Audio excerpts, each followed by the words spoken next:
Brasil é um país em mudança. Mudança que nós pudemos fotografar nas ruas do Brasil com multidões pedindo o impeachment da presidente da República. Mudança que verificamos no embalo dessas multidões, alcançando instituições fundamentais ao Estado de Direito Democrático, como Polícia Federal, Ministério Público e Justiça Federal. Assistimos o surgimento de uma nova justiça nesse país. E agora, essa aspiração por mudança alcança a política.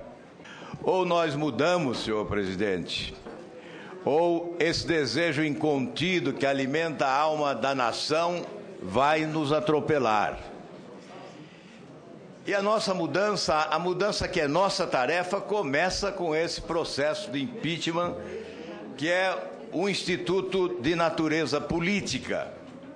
E Vossa Excelência, senador Anastasia, com o brilhantismo aqui já decantado por tantos colegas, em uma peça de valor histórico, destacou a citação a qual refuta com muita competência, a citação que diz: insistentes e responsáveis alegações por parte da denunciada de que esse processo de impeachment configuraria um golpe.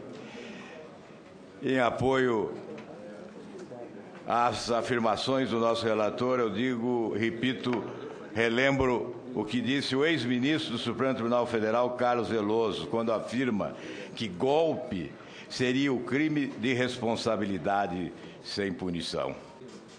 E nós integramos um tribunal político, senhor presidente.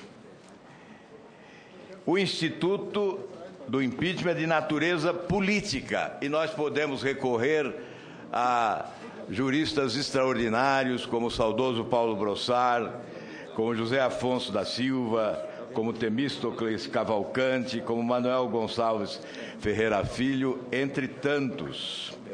E podemos nos socorrer também de decisões do Supremo Tribunal Federal. Uma delas, de 1992, mandado de segurança, e outras duas recentes, mandado de segurança e a DPF 378. São decisões que corroboram a ideia de que a Constituição Federal de 88 ampliou o papel do Senado Federal, além da função de julgamento, a da pronúncia. Ao fazer o exame de admissibilidade, não se justifica que se faça análise do recebimento da denúncia se estivermos limitados àquilo que desejou o ex-presidente da Câmara, Eduardo Cunha, ao retirar elementos fundamentais para o processo do impeachment, crimes decorrentes revelados pela Operação Lava Jato. No pedido de impeachment prolatado por Miguel Reale Júnior, Janaína Pascoal e Hélio Bicudo, são 65 páginas. 15 delas dizem respeito a crimes que não estamos aqui considerando no exame da admissibilidade desse pedido de impeachment da presidente. E o relator, cautelosamente, prudentemente, desconsiderou esses crimes, fixando-se única e exclusivamente naqueles que dizem respeito ao crime de irresponsabilidade, já imputado, inclusive, pelo Tribunal de Contas da União.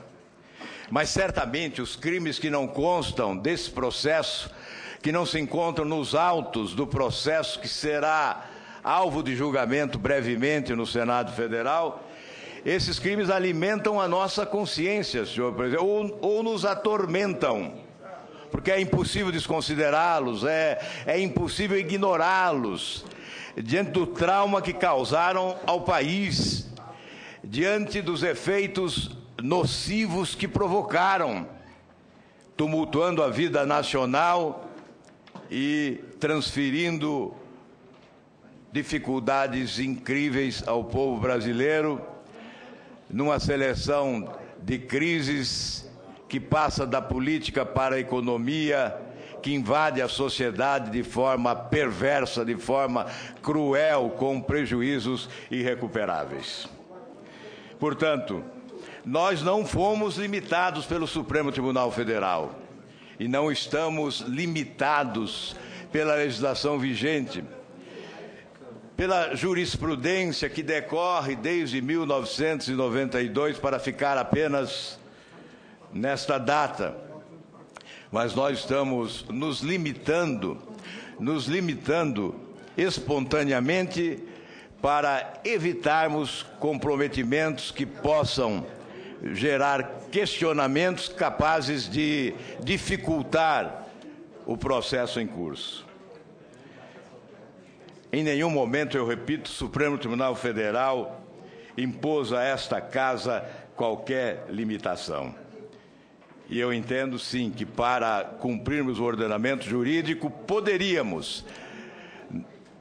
eu posso até afirmar que deveríamos, mas prefiro ficar com o poderíamos, incluir a totalidade do documento da lavra de Miguel Reale, de Janaína Pascoal e de Hélio Bicudo. Por tudo isso, senhor presidente, meu voto, que é o voto da consciência, levará em conta 3 pilares. Aqueles que são considerados aqui juridicamente, tecnicamente, e aqueles que estão ausentes nos autos. Repito, por vontade do senhor presidente Eduardo Cunha, que, ao agir dessa forma, corroborou com o discurso dos governistas e auxiliou a presidente Dilma na defesa do seu próprio mandato. Foi sim Eduardo Cunha que excluiu os crimes mais gravosos, os crimes mais repugnantes, exatamente aqueles que são revelados pela Operação Lava Jato. Portanto, senhor presidente, para concluir, 3 pilares fundamentais: as pedaladas, a fraude dos decretos sem autorização do Congresso Nacional e, a partir daí, o 3º pilar, que eu considero o mais perverso para com o povo brasileiro, decorrente dos escândalos de corrupção que se encontram nos autos da Operação Lava Jato e agora também do Tribunal Superior Eleitoral, que julga ações interpostas para a cassação de mandatos da Presidente da República e do Vice-Presidente da República. Portanto, são esses os crimes mais estarrecedores que a história do Brasil revela em matéria de administração pública. Esses é que devem ser condenados pela nossa consciência no julgamento desse processo de impeachment, senhor presidente. E não se fale em golpe, porque golpe seria o crime de responsabilidade sem punição, como diz Carlos Veloso. Muito obrigado, senhor presidente.